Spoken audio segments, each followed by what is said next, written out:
नमस्कार। आप सबका मेरे YouTube चैनल पर स्वागत है। दोस्तों, राजस्थान में विकसित भारत संकल्प यात्रा के अंतर्गत हर ग्राम पंचायत स्तर पर एक कैंप का आयोजन राजस्थान सरकार द्वारा किया जा रहा है। उस कैंप के अंदर तकरीबन 20 प्रकार की योजनाओं के तहत आपके आवेदन मांगे जा रहे हैं। इस योजना में 20 प्रकार के है जो योजना है, उस योजनाओं के तहत आपको क्या लाभ मिलने वाला है, उस क्या योजना है और इस योजना में आपको क्या डॉक्यूमेंट चाहिए और किस योजना के अंतर्गत आप आवेदन कर सकते हो, आवेदन किस प्रकार करना है, संपूर्ण जानकारी है वो मैं आपको इस वीडियो में देने वाला हूं। तो दोस्तों, वीडियो लंबा हो सकता है, लेकिन आपको मैं टोटली पूरी जो कि इस कैंप के अंदर जो भी योजना है उस योजनाओं का जो लाभ तथा उस योजनाओं के बारे में आपको विस्तृत जानकारी देने का प्रयास है वो मैं करूंगा। तो दोस्तों, सबसे पहले वीडियो शुरू करने से पहले आपने अभी तक हमारे चैनल को सब्सक्राइब नहीं किया तो सब्सक्राइब करें, बेल आइकन को भी प्रेस करें ताकि इस प्रकार की महत्वपूर्ण योजनाओं संबंधी कोई वीडियो बनाऊं सबसे पहले आपके पास उसकी नोटिफिकेशन आ जाए। तो दोस्तों, सबसे पहले मैं आपको योजना की बात करूं तो आयुष्मान भारत योजना मेरे पास पूरी डिटेल है। डिटेल वाइज पूरी 20 योजनाओं के बारे में आपको मैं विस्तृत जानकारी दूंगा। तो सबसे पहले है आयुष्मान भारत योजना। आयुष्मान भारत योजना ये है स्वास्थ्य संबंधी योजना है। जिस प्रकार से राजस्थान की पहले गहलोत सरकार ने चिरंजीवी जो स्वास्थ्य बीमा योजना चलाई थी, इसी तरह ये आयुष्मान भारत योजना गवर्नमेंट इन सेंट्रल गवर्नमेंट की योजना है। इस योजना के अंतर्गत आपको 25 लाख रुपए तक की फ्री इलाज है वो सरकारी के साथ साथ निजी है जो हॉस्पिटलों के अंदर इन अस्पतालों के अंदर आपको किया जाएगा। इसका आवेदन कैसे करना है, इसके लिए आप इस कैंप के अंदर भी आप आवेदन कर सकते हो या आप अपने मोबाइल से भी आवेदन कर सकते हो या आपके नजदीकी जो भी पीएससी या सीएससी हॉस्पिटल हैं वहां जा करके आप आवेदन है वो कर सकते हो। दूसरी योजना है दीनदयाल अंत्योदय योजना। दीनदयाल अंत्योदय योजना, इस योजना की बात करें तो ये कौशल विकास और अन्य उपायों के माध्यम से आजीविका के अवसरों में वृद्धि कर शहरी एवं ग्रामीण गरीबी को कम करना है। इस योजना के अंतर्गत है वो आपको कौशल संवर्धन के लिए ट्रेनिंग दी जाएगी। उस ट्रेनिंग के माध्यम से आपको रोजगार है वो मुहैया कराया जाएगा। तो ये योजना है दीनदयाल अंत्योदय योजना। तीसरी योजना है प्रधानमंत्री उज्ज्वला गैस योजना। इसके अंतर्गत हर महिला को है वो उज्ज्वला मिशन के तहत यानी प्रधानमंत्री उज्ज्वला योजना के अंतर्गत आपको फ्री में गैस चूल्हा और गैस की टंकी दी जाएगी। इसके साथ साथ राजस्थान के अंदर आप जब भी गैस टंकी को भरवाओगे तो आपको 450 रुपए में है वो गैस टंकी है वो दी जाएगी। तो ये भी इस योजना के अंतर्गत भी इस जो कैंप के अंदर आप आवेदन है वो कर सकते हो।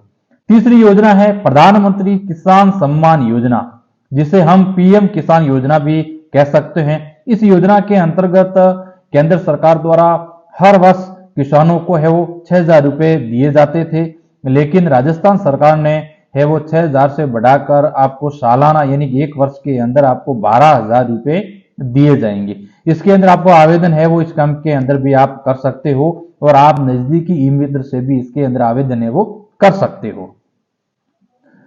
पांचवी योजना है प्रधानमंत्री पोषण योजना। प्रधानमंत्री पोषण योजना के अंतर्गत सरकारी स्कूलों में पढ़ने वाले 1 से 5 तक के बच्चों को मिड डे मील की तर्ज पर है वो खाना दिया जाएगा। ये योजना सरकारी स्कूलों में लागू होगी और इसके अंतर्गत भी आप लाभ है वो ले सकते हो। छठी योजना है स्वामित्व योजना। स्वामित्व योजना का अर्थ जाने तो ग्रामीण भारतीय आबादी को एक एकीकृत व्यापक और उचित संपत्ति सत्यापन समाधान प्रदान करना एवं सटीक भूमि का रिकॉर्ड बनाना, इसके साथ साथ संपत्ति संबंधी विवादों को कम करना इस योजना का उद्देश्य रहेगा। यानी कि ग्रामीण क्षेत्रों के अंदर जो भी आबादी भूमि है उस आबादी भूमि को चिन्हित करके उसके अंदर रहने वाले लोगों को है वो पट्टा जारी करना या उसका जो भूमि है उसको सीमांकन करना या उसका सत्यापन करना इस योजना के अंतर्गत है वो रहेगा। सातवीं योजना है जीवन ज्योति योजना। जीवन ज्योति योजना के अंतर्गत आपको हर साल आपको प्रीमियम के तौर पर बैंक के अंदर प्रीमियम राशि जमा करवानी पड़ती है, जिसकी राशि है 436 रुपए। यानी कि आप जहां भी आपका बैंक खाता है उस खाते में से आपको हर साल 436 रुपए प्रीमियम के तौर पर देने होंगे। इसके बाद कारणवश यानी किसी कारणवश यदि खाता धारक की मृत्यु हो जाती है तो सरकार की ओर से आपको 2 लाख रुपए का बीमा दिया जाएगा। यानी कि जीवन ज्योति योजना बैंक से संबंधित है और बीमा से संबंधित है। यदि आप इसके अंदर लाभ लेना चाहते हो तो इस कैंप के अंतर्गत आप आवेदन है वो कर सकते हो। सालाना आपको 436 रुपए प्रीमियम के तौर पर देने होंगे और आप है वो जैसे यदि कारणवश मृत्यु हो जाती है तो 2 लाख तक का आपको बीमा है वो मिलेगा। आठवीं योजना है अटल पेंशन योजना। अटल पेंशन योजना का अर्थ है कि 60 वर्ष की उम्र पूर्ण होने पर वृद्धा को एक पेंशन दी जाती है, जिसमें 1000, 2000, 3000, 4000 या 5000 रुपए प्रति माह तक पेंशन मिल सकती है। इसके अंतर्गत आपको आवेदन कैसे करना है? जहां भी आपका बैंक खाता है वहां से आप ऑटो डेबिट के तौर पर आप इसमें पंजीकरण कर सकते हो।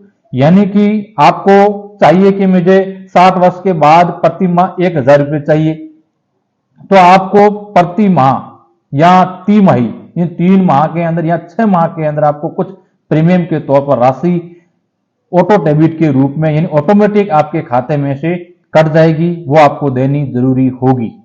यदि आपको अटल पेंशन योजना के अंदर आपको पेंशन चाहिए यानी कि 60 वर्ष पूर्ण होने के बाद यदि आपको पेंशन चाहिए तो आपको 1 माह या त्रिमाही या 6 माह के अंदर आपको आपके नजदीकी जहां भी आप अकाउंट है उसमें से ऑटोमेटिक आपको पैसे आपको कटवाने होंगे और वो पैसे उस पेंशन के अंतर्गत वहां जमा हो जाएंगे और जैसे ही आपकी उम्र 60 वर्ष से ऊपर हो जाएगी तो आपको पेंशन है वो मिलेगी।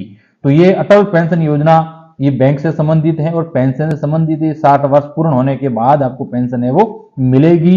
इससे पहले आपको हर माह या हर 3 माह या हर 6 माह आपको प्रीमियम के तौर पर पैसे है वो देने होंगे। ये सेम बीमा की तरह LIC बीमा जिस प्रकार करते हैं इसी प्रकार का ये बीमा के तौर पर ये योजना है। ये थी 8वीं योजना। 9वीं योजना है नैनो फर्टिलाइजेशन योजना। नैनो फर्टिलाइजर्स योजना। अब ये योजना क्या है? इस योजना के अंतर्गत कम खर्च में अधिक उत्पादन हेतु लिक्विड यूरिया का उपयोग करना।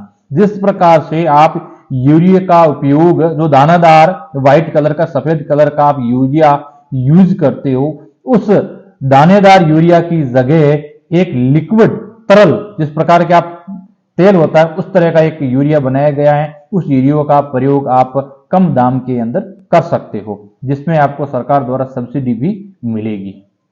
10वीं योजना है नया पोस्ट ऑफिस DBT खाता। जिस प्रकार से आपके बैंकों के अंदर खाता होता है और उसके अंदर डायरेक्ट बेनिफिट टू ट्रांसफर के तौर पर पैसे आते हैं, इसी प्रकार भारत सरकार ने पोस्ट ऑफिस के अंदर भी जो आपने खाता खुलवाया है उसके अंदर भी DBT के माध्यम से आपके पैसे ट्रांसफर हो सकते हैं। यानी जो भी सरकारी योजना के आपके पैसे मिल रहे हैं वो पैसे पोस्ट ऑफिस के अंदर यदि भी आप खाता खुलवाते हैं उसमें भी आपको इस योजना के अंतर्गत मिल सकता है। 11वीं योजना है प्रधानमंत्री गरीब कल्याण अन्न योजना। इस योजना के अंतर्गत NFSA जो राष्ट्रीय सुरक्षा खाद्य योजना है उस योजना के अंतर्गत जो गेहूं मिलते हैं उसी तरह प्रधानमंत्री गरीब कल्याण अन्न योजना के अंतर्गत आपको प्रति माह 5 किलो मुफ्त में अनाज दिया जाएगा। इसके अंतर्गत आप आवेदन करना चाहते हो तो आप इस कैंप के अंदर आवेदन है वो कर सकते हो। 12वीं योजना है प्रधानमंत्री आवास योजना PM आवास योजना। जिस भी ग्रामीण के PM आवास योजना 2011 में जो सर्वे हुआ था उस सर्वे के अंदर जिस भी ग्रामीण का नाम नहीं आया था और वो ग्रामीण आर्थिक रूप से गरीब हैं या बीपीएल धारी, अनाथ, एकल नारी, विधवा नारी, यहाँ अन्य प्रकार के जो गरीब हैं, यदि वो पीएम आवास के लिए आवेदन करना चाह रहे हो तो वो भी इस कैंप के अंतर्गत आवेदन है वो कर सकते हो। 13वीं योजना है प्रधानमंत्री विश्वकर्मा योजना। प्रधानमंत्री विश्वकर्मा योजना, इस योजना के अंतर्गत कारीगर या शिल्पकार, जो भी कारीगरी काम करने वाले हैं या शिल्प का काम करने वाले हैं या ये जो सोनार हो या लकड़ी का काम करने वाले हैं, लोहे का काम करने वाले हैं, मटकी का काम करने वाले हैं, इन कारीगरों को सरकार के द्वारा प्रधानमंत्री विश्वकर्मा योजना के अंतर्गत ट्रेनिंग दी जाएगी। उस ट्रेनिंग के अंदर भी आपको पैसे मिलेंगे। जैसे ही आपकी ट्रेनिंग पूरी हो जाती है उसके बाद आपको औजार खरीदने के लिए 15,000 रुपए वो सरकार की तरफ से दिए जाएंगे। इसके बाद आप यदि आपका खुद का व्यवसाय शुरू करना चाहते हो तो उसके लिए आपको 2 लाख तक का कम ब्याज पर आपको ऋण है वो दिया जाएगा। तो ये भी योजना बहुत अच्छी योजना है, इसके अंदर भी आप आवेदन है वो कर सकते हो। 14वीं योजना है किसान क्रेडिट कार्ड योजना, यानी केसीसी योजना। जो किसान अपने जमीन पर कम ब्याज पर ऋण लेना चाहते हैं तो वो भी अपना आवेदन इस कैंप के अंतर्गत कर सकता है। 15वीं योजना है जन जीवन मिशन हर घर नल योजना, यानी कि ये केंद्र सरकार की योजना है। इस योजना के अंतर्गत सभी गांव और ढाणियों के अंदर रहने वाले लोगों को हर घर नल दिया जाएगा। जिस प्रकार से आप गांवों में देख रहे होंगे कि हर गांव के अंदर पाइपलाइन बिछाई जा रही है और हर गांव के अंदर एक टंकी पानी की बनाई जा रही है, वो टंकी इस योजना के अंतर्गत बनाई जा रही है, यानी कि हर घर को आपको नल है वो मिलेगा। यानी इसके अंदर आवेदन करना चाह रहे हो तो भी आप आवेदन है वो कर सकते हो। अब अगली देखिए 16वीं योजना है जन धन योजना। जन धन योजना ये केंद्र सरकार की योजना है। इस योजना के अंतर्गत आपको 0 बैलेंस पर आप बैंक के अंदर अपना खाता खुलवा सकते हो। इस योजना के अंतर्गत सरकार की योजना थी कि हर व्यक्ति को उनके सरकारी योजनाओं के पैसे ऑनलाइन उसके सीधे डायरेक्ट उसके अकाउंट के अंदर जमा हो। इस उद्देश्य से जन धन योजना लाई गई थी ताकि हर जो भी योग्य व्यक्ति हैं वो अपने बैंक अकाउंट के अंदर खाता खुलवाएगा। खाते खुलवाने की कोई पैसे नहीं लगेंगे, उसी खाते के अंदर सरकार की विभिन्न योजनाओं के पैसे जमा होंगे। तो जन धन योजना बैंक से संबंधित है, वो भी आप काम इस कैंप के अंदर कर सकते हो। 17वीं योजना है सुरक्षा बीमा योजना। सुरक्षा बीमा योजना जिसका पूरा नाम कहें तो प्रधानमंत्री सुरक्षा बीमा योजना। इस योजना के अंतर्गत बीमा धारक को 2 लाख रुपए का दुर्घटना बीमा योजना दिया जाएगा तथा आर्थिक नुकसान होने पर 1 लाख रुपए का है वो बीमा दिया जाएगा, लेकिन इसके लिए आपको सालाना 12 रुपए देने पड़ेंगे। यानी कि प्रधानमंत्री सुरक्षा बीमा योजना के अंतर्गत आपको ऑनलाइन ऑटोमेटिक आपके खाते में से कट जाएंगे। इसके लिए आपको आवेदन करना होगा। 1 साल में यानी 12 महीने के आपको केवल 12 रुपए देने पड़ेंगे। 12 रुपए यदि आप इस योजना के अंतर्गत बीमा करते हो तो किसी कारणवश बीमा धारक की मृत्यु हो जाती है तो 2 लाख रुपए दिए जाएंगे, या किसी कारणवश बीमा धारक की दुर्घटना हो जाती है तो 1 लाख रुपए है वो दुर्घटना बीमा दिया जाएगा। 18वीं योजना है पीएम प्रणाम योजना। पीएम प्रणाम योजना केंद्र सरकार की ये योजना है। इसमें रासायनिक उर्वरकों की जगह वैकल्पिक उर्वरकों को बढ़ावा देने के लिए ये प्रधानमंत्री द्वारा लाई गई योजना है। इस योजना के अंतर्गत जैविक खाद को है वो प्रोत्साहन दिया जाएगा। इसके साथ साथ नैनो जो यूरिया है उस यूरिया को भी प्रोत्साहन दिया जाएगा। कम ऋण पर आपको खाद या उर्वरक मिल सकते हैं। तो ये भी केंद्र सरकार की योजना है। इस योजना के अंतर्गत भी आप आवेदन कर सकते हो। इसके साथ साथ एक और रजिस्ट्रेशन है मेरा भारत स्वयं सेवक रजिस्ट्रेशन। इसके अंदर आप माई भारत पोर्टल पर जाकर के आप रजिस्ट्रेशन भी कर सकते हो। ये टोटली आपको मैंने 20 प्रकार की योजनाओं के बारे में आपको बताया है कि आपको कैंप के अंदर किन किन योजनाओं को आपको मिलने वाली हैं और आप इसके लिए क्या क्या डॉक्यूमेंट चाहिए, इसके लिए मैं आपको बता देता हूं। आपका पासपोर्ट साइज फोटो, आधार card, Jan Aadhaar card, bank diary, इनके साथ साथ आपके पास मनरेगा के तहत जो जॉब कार्ड है, जॉब कार्ड, यानी जो भी आपके पास राशन कार्ड डॉक्यूमेंट है वो सारे डॉक्यूमेंट आपको साथ में लेकर के जाना है। और आप इस प्रकार का एक आपको फॉर्म दिया जाएगा, ये जो फॉर्म इस प्रकार का आपको फॉर्म दिया जाएगा, इस फॉर्म के अंदर आप आवेदन है वो कर सकते हो। धन्यवाद। ये आपको वीडियो अच्छा लगा है तो आप अपने दोस्तों के साथ शेयर करें। धन्यवाद। जय हिंद।